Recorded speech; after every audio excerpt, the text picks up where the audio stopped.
बहुत पहले किसी गांव के किनारे एक मंदिर था। मंदिर में एक साधु रहता था। इसी गांव में एक कबाड़ी चोर भी रहता था। चोर जवानी के उभार पर था और साधु जवानी के उतार पर। चोर खाते पीते बाप का बेटा था। चोर हो गया तो जिंदगी भी चोर की ही घसीटनी पड़ रही थी। बाप ने उसकी शादी नहीं की। चोर अपने ही गांव में हाथ मारता था। लोग उसे कबाड़ी चोर कहते थे, क्योंकि वह छोटी छोटी चोरी ही करता था। उसके चोरी करने से लोगों को दुख अधिक होता था, हानि कम। चोर को लाभ कुछ नहीं, परेशानी दुनिया भर की। चोर ने सोचा, मंदिर के चढ़ावों से साधु की थैली भरी पड़ी है, क्या करना है उसे उस थैली का। वह संपत्ति भी उसकी मुफ्त की ही है, खून पसीने का तो है नहीं। अब उसने साधु की कुटिया पर आना जाना शुरू कर दिया। बगुला भगत की श्रद्धा भक्ति से साधु महाराज तो गदगद हो उठे। चोर मुंह में राम बगल में छुरी लेकर दिन भर साधु महाराज की सेवा करता। वैसे साधु भी जानता था कि यह चोर खड़ग सिंह तो है नहीं, कबाड़ी चोर है।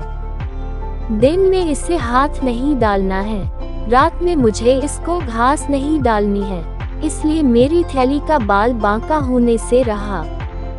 थैली के आकार को देखकर कबाड़ी चोर की तबीयत हरी होती रहती थी। उस दिन चोर रात होने पर कुटिया से उठाए नहीं उठा। न उठने का मतलब था उठाकर ही उठना। दाव में कबाड़ी चोर और बचाव में साधु महाराज रात भर करवट पर करवट बदलते रहे। जब झाड़ी में मुर्गे ने बांध दी तो साधु महाराज की जान में जान आई। अगले दिन से साधु महाराज रात को थैली बाहर रख देता और सुबह भीतर। साधु रात भर खर्राटे भरता रहता। चोर रात भर थैली को ढूंढता थक जाता। घनघोर अंधेरी रात में साधु की आत्मा ने कहा, तू पापी महात्मा है, उस थैली से तेरा क्या लगाव, बेचारे चोर का भला कर।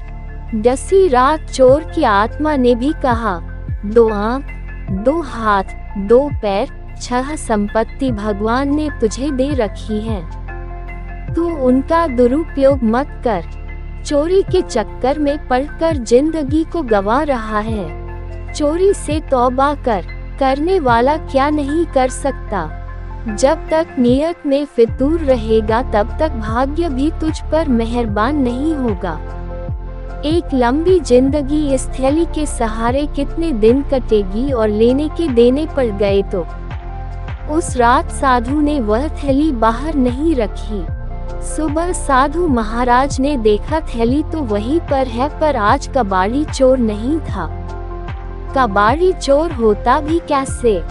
उसकी अंतरात्मा जो जाग गई थी।